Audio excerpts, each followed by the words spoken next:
that I was in those days. Believe it or not, I was writing a thesis on local government in Gloucestershire, 1775 to 1800, with special reference to prison reform. And so here I am living in Nora Chadwick's house, and at every bend of the stairs there is one more harp, and there is this extraordinary woman, this woman of such a huge scholarship.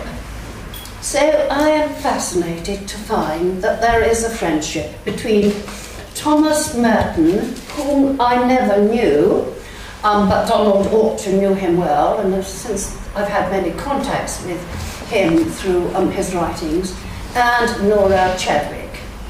And so I pursue this, and I find that there was a correspondence between Nora Chadwick and Thomas Merton. It came about through Merton encountering another great American scholar called Eleanor Shipley Duckett, who was an Anglo-Saxon scholar, and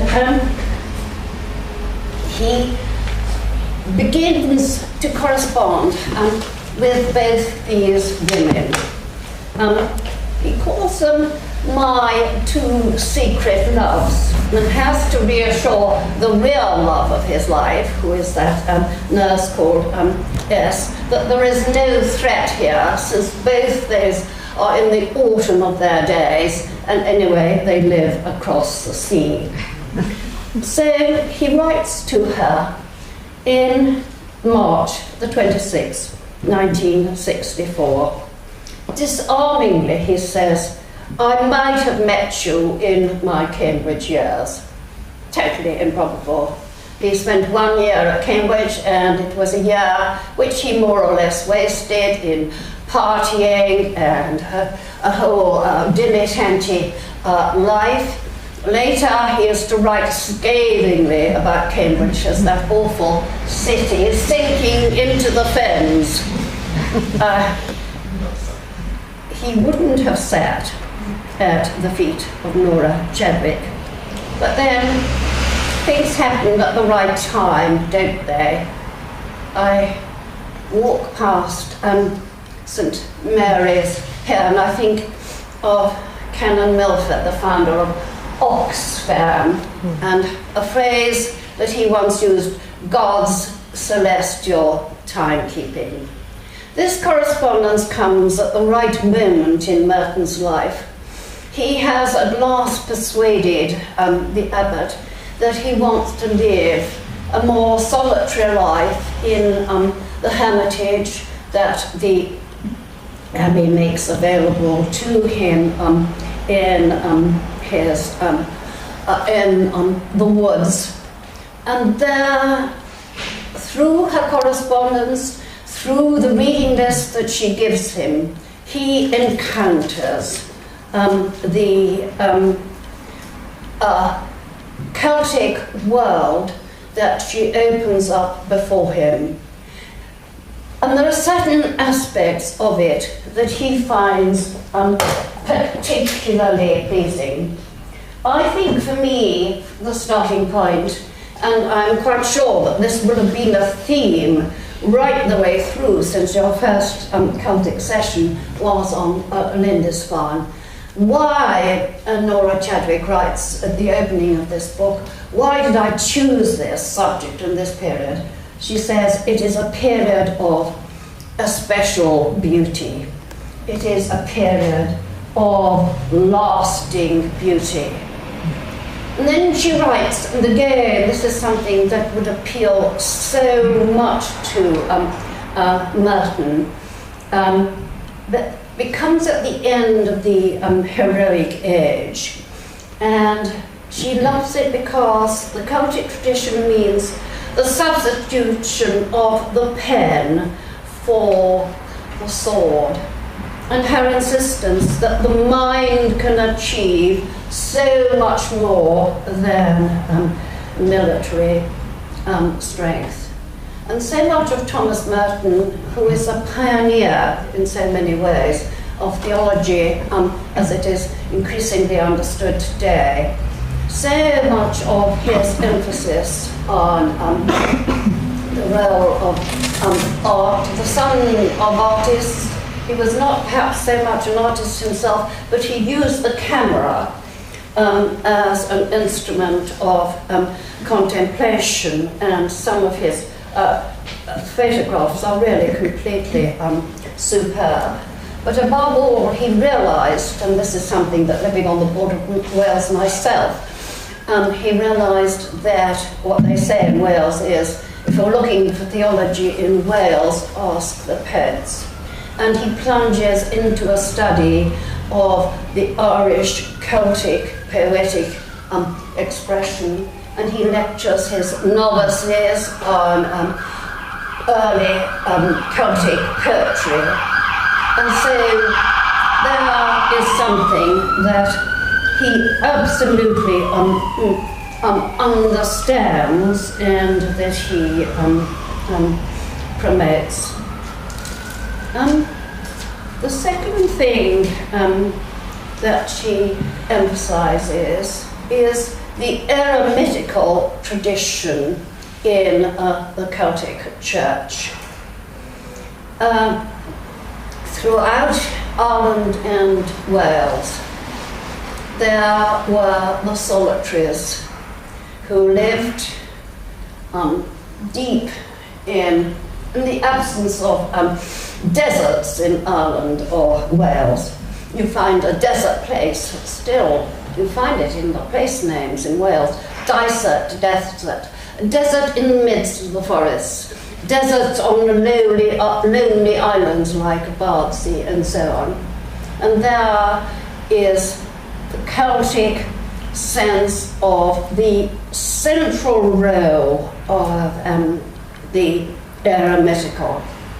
Now, at this time, in the 1960s, and it's difficult for us to remember this now when books on the beauty of silence and solitude pour out from the press all the time, that the solitary life had been largely forgotten, and that it was actually only in, I think, 1964 that a meeting of the Cistercian abbots allowed the solitary life to be regained. And Merton, of course, is quite central in that.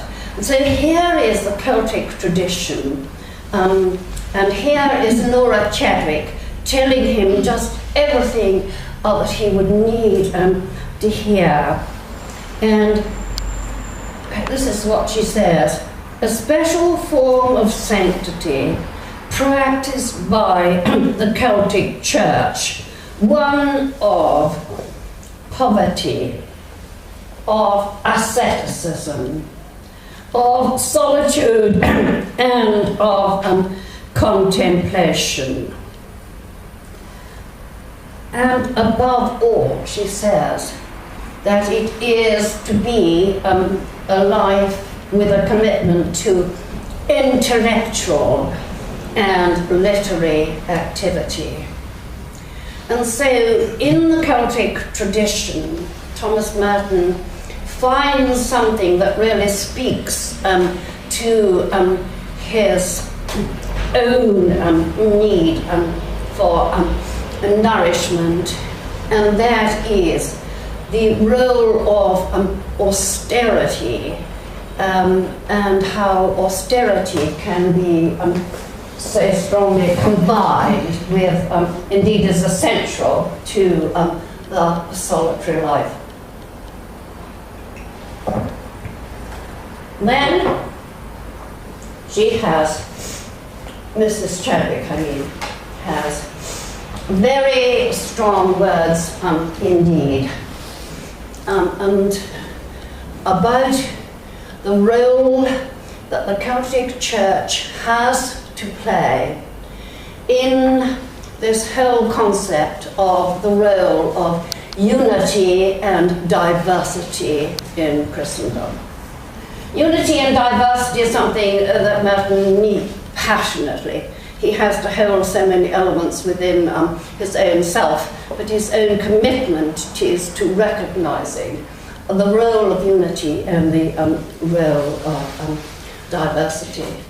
And so here he finds spelled out for him the extraordinary position that there was in which Rome holds a central part in the heart and soul and mind of the Celtic Church, and how the Celtic practices are an example of diversity which springs out of the geographical reasons that they are pushed, as it were, to the fringes of the then known world, and sociological and cultural traditions.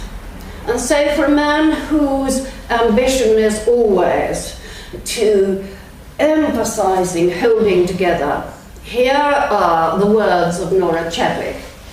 And I have to say, I find them prophetic and radical, and I have to say that I find the trivialization and popularization of the Celtic Church, which sometimes gives a distorted view, as if the Celtic Church were somehow crushed by the heel of Rome, and that there was any form of animosity between the two, totally unacceptable and unuseful. So I shall read you this passage from Nora Chadwick. The Celtic Church was never outside the framework of the Roman Church. The so-called Celtic Church was still fundamentally one with the continental Church, and it looked to the ecclesiastical prestige and to the authority of Rome. It held the same faith, was founded on the same Christian tradition, had the same hope of the resurrection. It was completely orthodox. Owing to its remote position, and you must think of the Celtic Church, Scotland, Ireland, Wales, Brittany, Cornwall, owing to its remote position, it suffered from irregular contact with continental institutions and thoughts. Consequently, it clung to certain early practices in matters of ritual, which had been elsewhere in Europe suspended with the passage of time. And then she says that it was, after all, they were in the, the periphery of Europe. So here is the third reason that Merton, caring about unity and diversity, would be very profoundly influenced to find that love of Rome, the Rome of Peter and Paul, and a desire to return to the shrines of Peter and Paul and make pilgrimages was something that was deep in the Celtic tradition.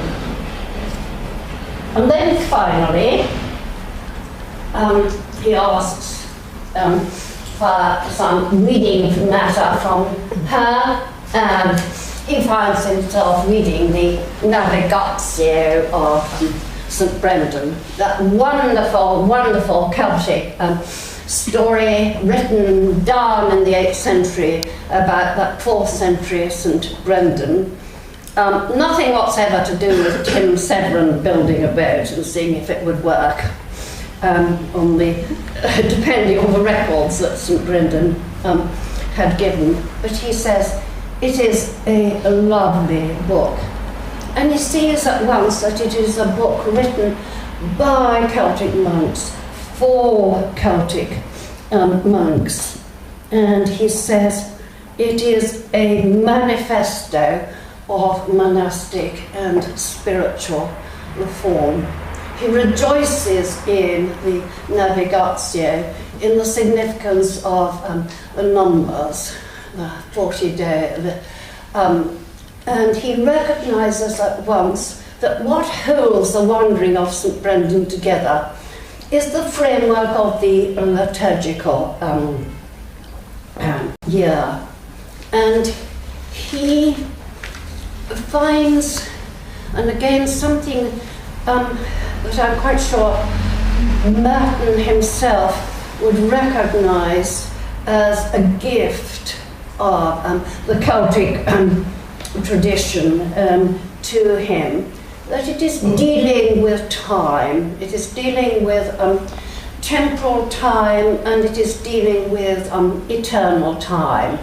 It's looking at chronos and it's looking at kairos, and it's looking at the interplay between the two of them, and how anyone who is going through life with a Celtic sense that our journey is a journey of peregrinatio, seeking on our journey to be brought to the goal, which is the place of our resurrection, that this, what St Brendan is giving us, is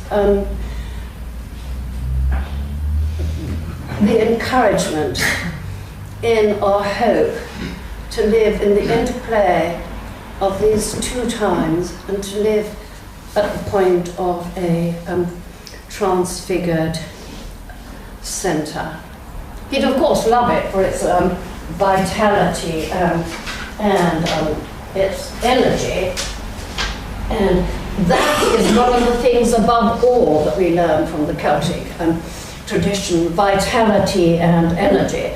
Look at Book of Kells or look at the Indus and see the energy and the vigour in the illuminated manuscripts. Read aloud some of those early Celtic poems that Merton would have been introducing his novice students to. Read them aloud and you will find that they are full of dynamic energy. Exuberant energy is a phrase that I concocted for myself when wondering how to describe it, and having thought of exuberant energy, I'm rather holding on to it because it's a nice phrase to try to incorporate into one's life, particularly as one gets older and isn't single-minded anymore. And say this is very good for Merton. But there's something else as well, and that is, it comes at a particular moment in Merton's life which is very significant. I'm fascinated by the fact, and again I'm being rather personal here, that one finds, as it were, different identities to emphasize within oneself at different stages of our lives. Merton spends the last decade of his life, the life that is centred in the Hermitage, in recovering his Welsh roots and his Celtic roots.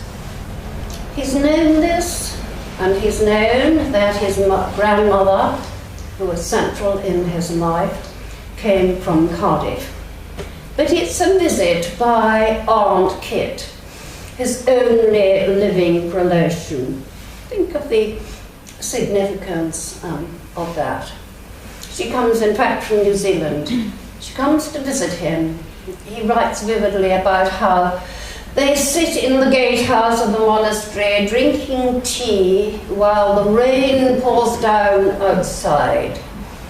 And it was a momentous visit because they talk about his family and about the past.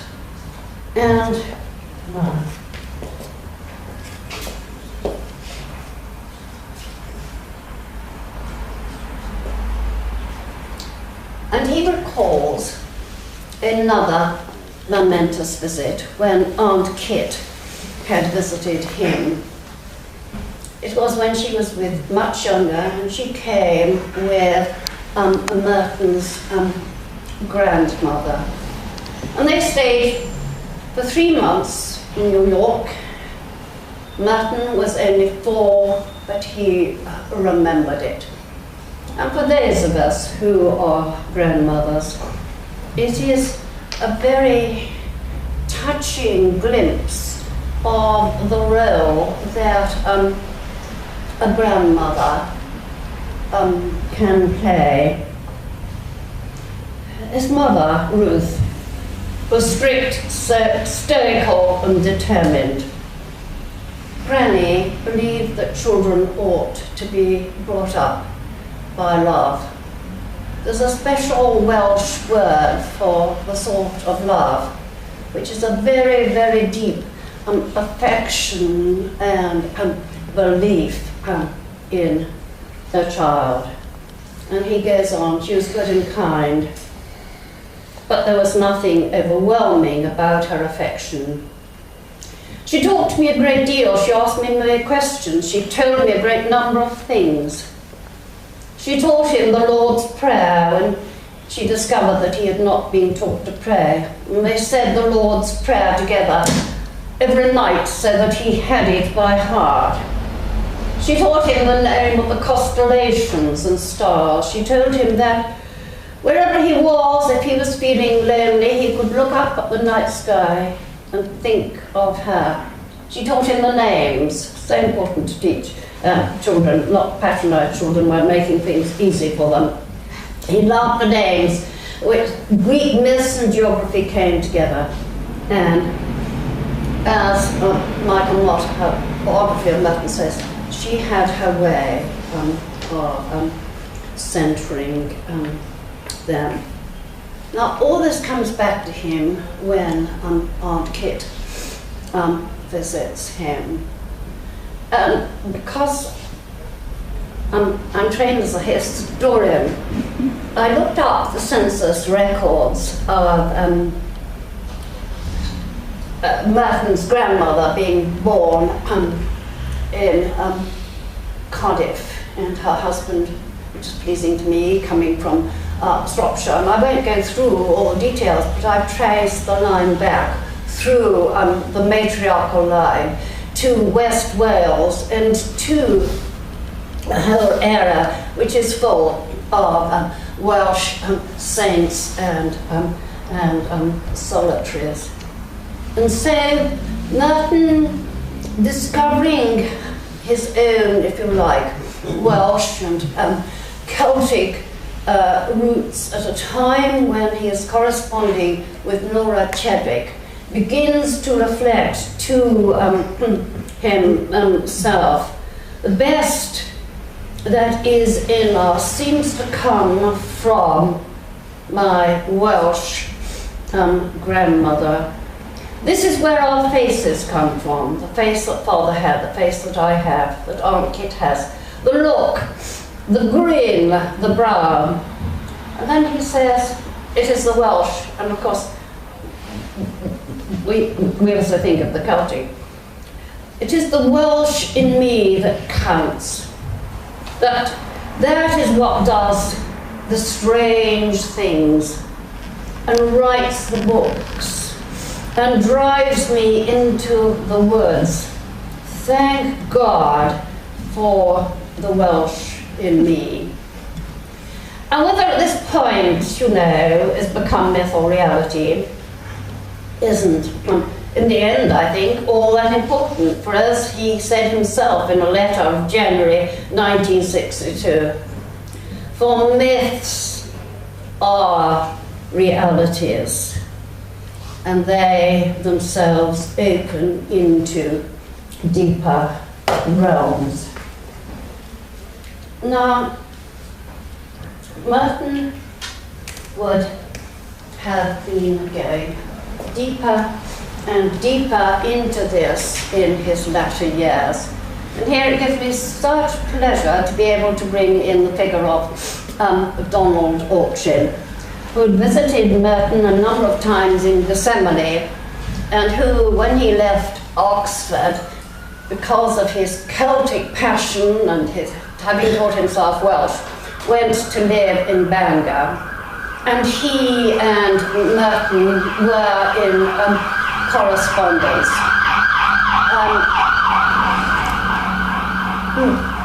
Donald has Merton discovering R.S. Thomas, reading David Jones, and you can't think of these without the, out of their sort of context of the riches and how they have been formed by the Welsh tradition. The books arrived yesterday. I've gone right into the anathemata, which is the wonderful writing of David Jones about Welsh myths and time outside time and the landers, the sleeping lord, all that enormously significant way in which myths and reality meet and mix in the Welsh tradition and in its roots in the Celtic tradition. And then he says how grateful he is to David Jones and that all Catholics in America should be reading Jones just when they're throwing everything that's old out of the vestry window. Here we should, he gives us our sense of continuity with the past. He says everything. And then he goes on. I might even write to David Jones. I might even write on him. He has this longing, if he gets excited about anything, to turn it into words. And then, can't read my watch. Have I gone past my time? No. 2 more minutes.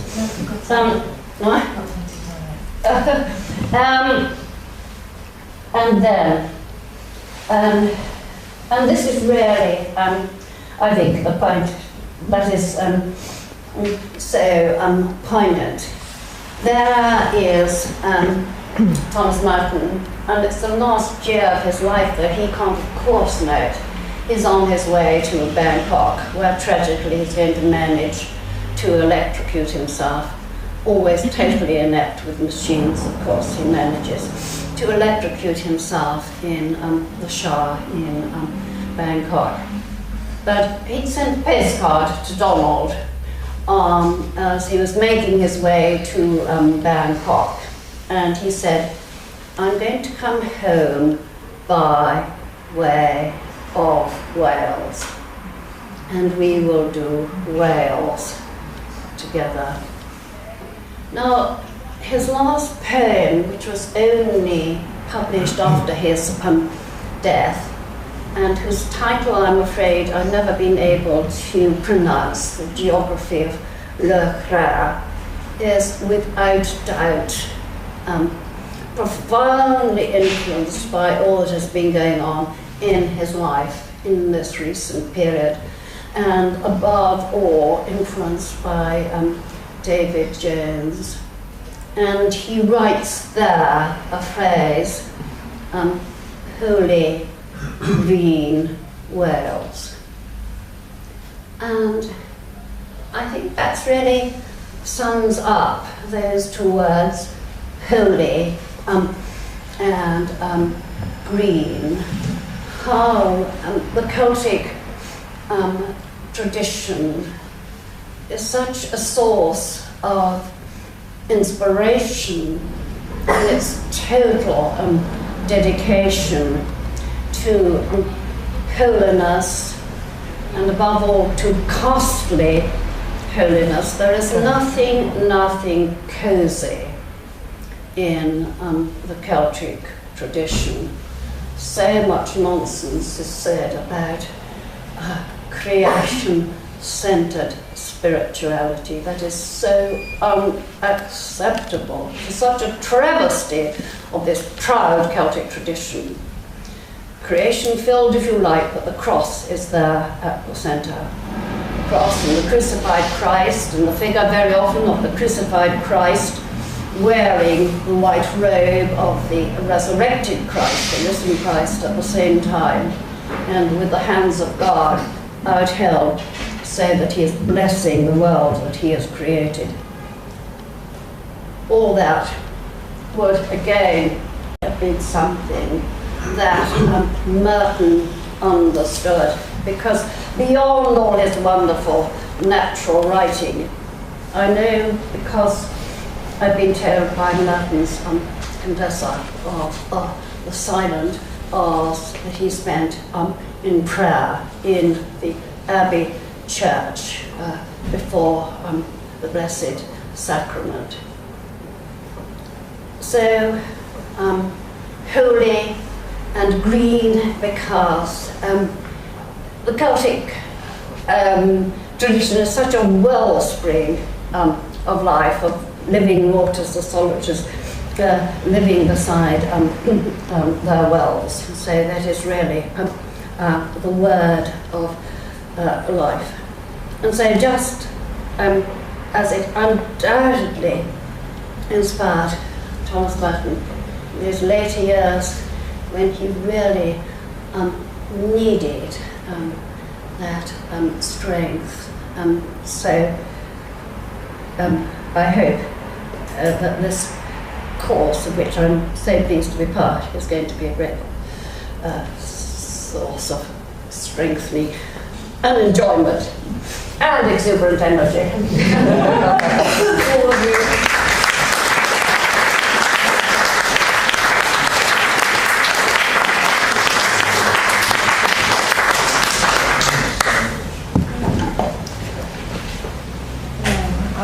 Personally left the most profound sense of enduring and deep spirituality there. Thank you. I'm sure there are lots. My husband's just gesticulating. I'm sure there are lots of questions and comments that you'd like to make. I would ask you if you wouldn't mind to come up to the microphone so that you can be heard. But please have your say.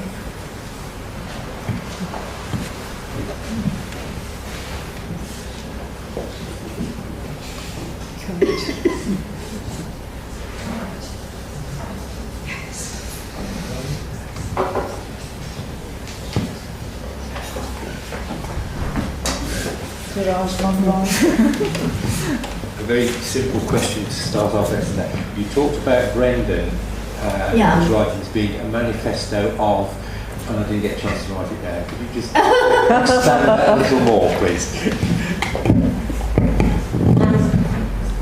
I really love the Navigatio of St. Brendan, and because Brendan gives such precise, he was born in, I think, 471, wasn't he? Anyway, he's a 5th century Irish saint, and he sets out and he gives such precise details about the boat that he is travelling in that Tim Severin was able to rebuild it with the National Geographic in the background, providing all the funds, to see if he could sail it across the Atlantic, which is okay but totally misleading, because there isn't that sort of voyage at all. It's a voyage which takes 7 years, and there are all the, the significant numbers come in,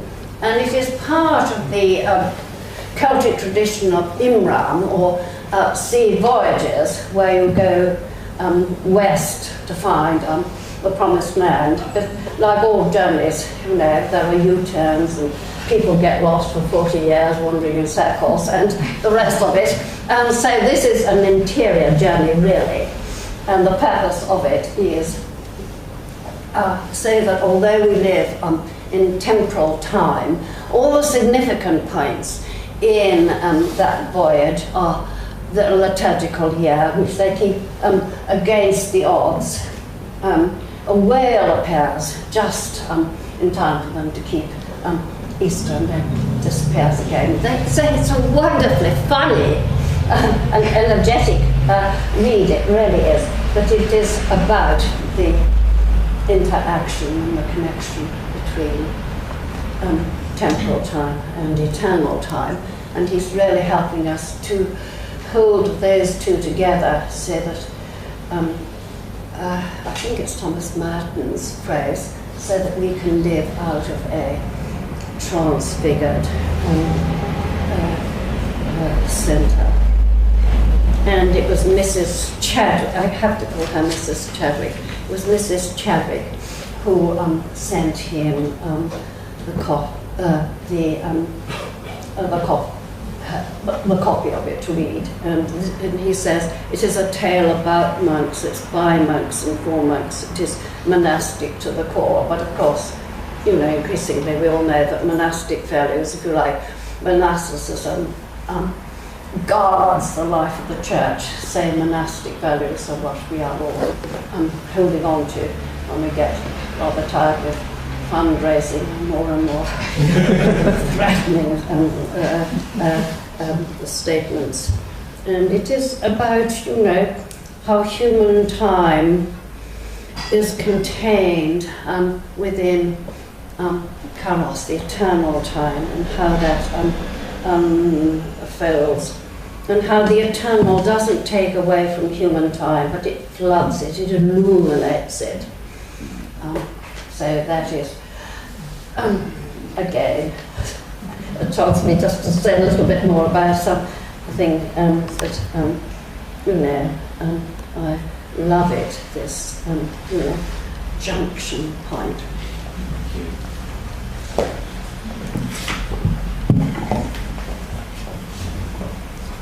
We have another question.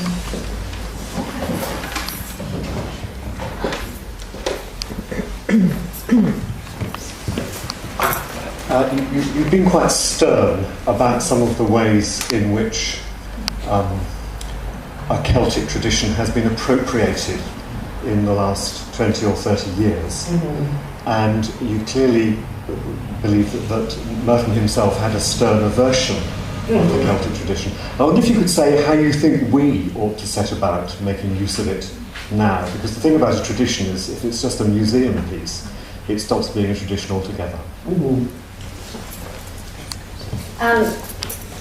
Well, you see, Merton is going to the fountainhead of the Celtic tradition as it was taught in Cambridge. And I'm quite sure that here in Oxford it is right that we pursue it with intellectual rigour and don't distort the text. There are, of course, in the Celtic tradition, the texts itself, which are quite wonderful. And then there is the oral tradition that was discovered in Ireland by Douglas Hyde, who was a politician, and in Scotland by Alexander Carmichael, who was an income tax inspector. Both of those about as down to earth as you could hope. They travelled around the country listening, recording the blessings, prayers, songs, you can't separate them, from the oral tradition that was still alive, which in some ways is most definitely an echo in terms of household religion of the monastic practice at whose heart is prayer from dawn, vigils, being vigilant, awake, aware, until compline, when you make the day complete. And so that way of having prayer as the framework throughout a working day, so that praying and working and praying are inseparable, is translated into this household religion, so that lay people can regain it. I think that one of the practical things one can do is to read the original prayers and blessings, and not in the trivialized way in which they are rewritten and published endlessly, because if you read the original blessings yourself and then translate them into your own life, then they can become very powerful. For example, the woman who lifts the peats every morning so that the flame can spring up again, and translates it so romantically and so escapistly that you know the peats, and then it's a symbol, it's a flame, the flame that warms her and nurtures her, and a flame brings light, and then it's a flame of love, and so she prays for her family, her wider family, for the whole world, finally for herself. Now, none of us begin the day by lifting the peats, mercifully or not mercifully. Most of us begin the day by switching on the electric kettle, the mug of tea or coffee that will help us to survive. But you can still do it mindfully. You can still think, this water, you know, this coffee, this tea, this mug made by my potter son, or the mystery of the electricity coming into your house. You've learned from the Celtic tradition to do something symbolically. And then at the end of the day, those wonderful bed blessings, I will lie in my bed as I will one day lie in the tomb, thine arm beneath my shoulder, O Son of God, victorious. Use that or, translated. So there is one, there immediacy of praying. I think more and more that the Celtic understanding of using the standing high crosses or the illuminated manuscripts, and above all poetry, as a vehicle for theology is something that is very nurturing for us who are sometimes battered by words and need to regain the role of the imagination that they undoubtedly had.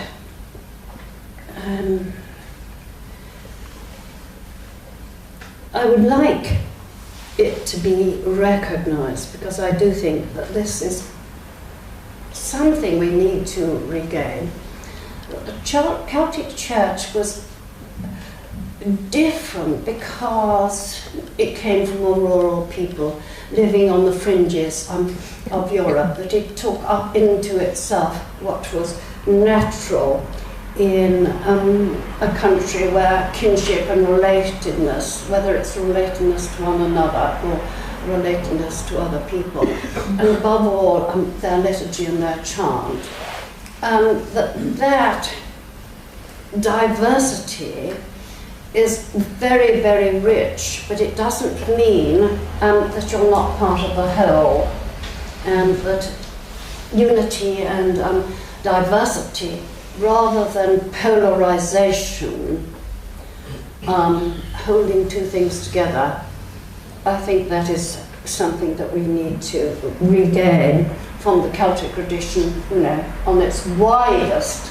sphere, as well as the strength that it can bring to one's own inner faith through the rail of well, I suppose it's taking up the Jewish idea of blessing, which is essential to get right. You're not asking God for blessings. Some of the trivializations of the Celtic things say, oh, God be with me at the stoplights, and oh, God give me a parking place. That is not acceptable. We are blessing God because He has blessed us. It is a response of gratitude that the Celtic people have in their blessings. And I think we need to recover that.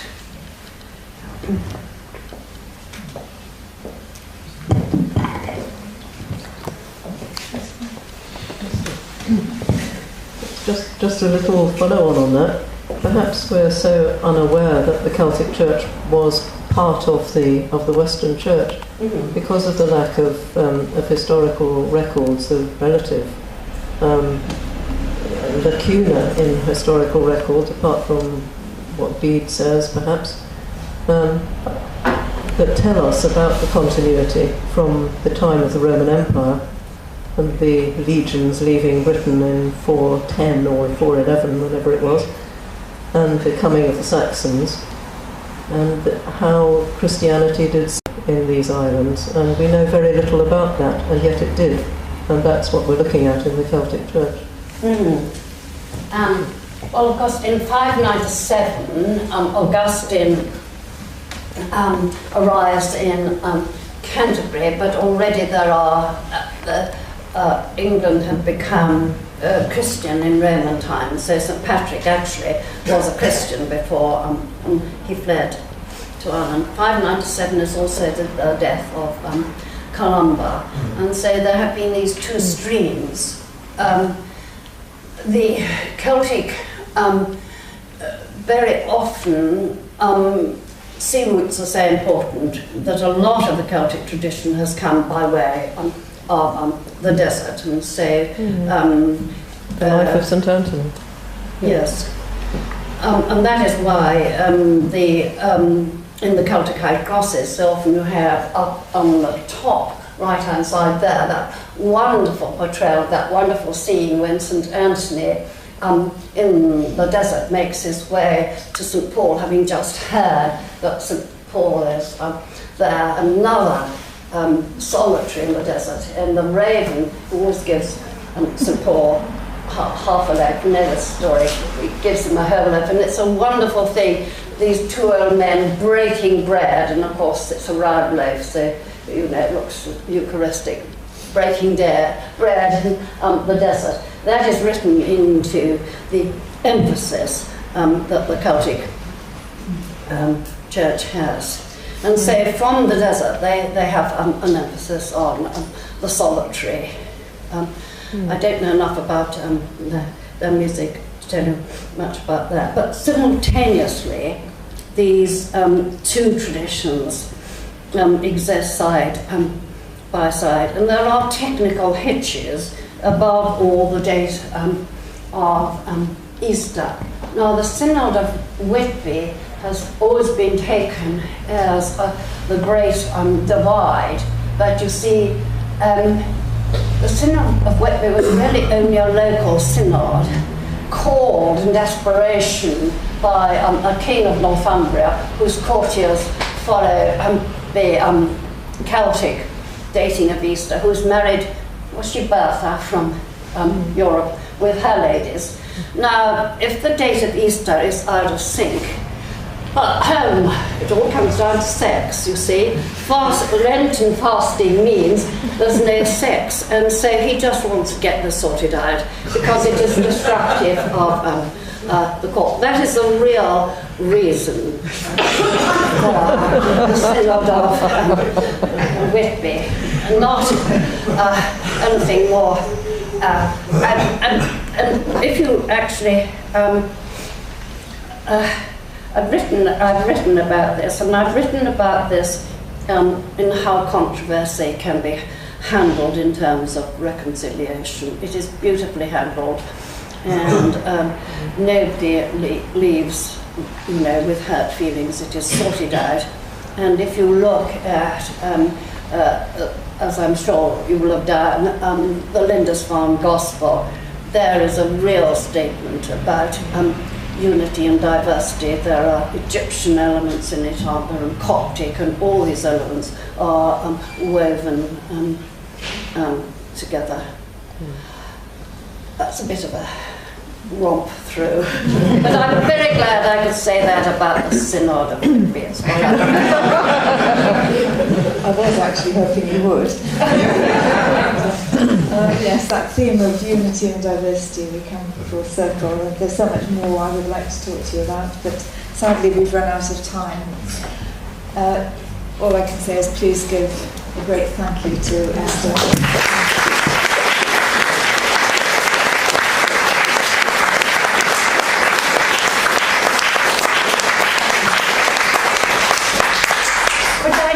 pitch for my books. I know they'll go back to the Welsh borders in the boot of my car, but it was so that I didn't have to take them all back.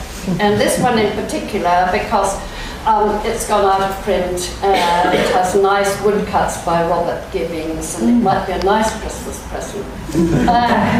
And because, you know, I only write books because I believe in what I'm doing, actually, not. And this, you have lots of photographs of Merton and his sense, and that the visual is very significant. It's lovely to see all of you here, and do remember that there are 2 more weeks to go before this series of talks is over. As always, I'm afraid I'm going to have to remind you that we have some travel expenses to meet because of this series, moving people from quite a distance. So if you feel you can contribute something towards that, we'd be very grateful. And yes, do have a look at the books and do come again. And thank you for being here.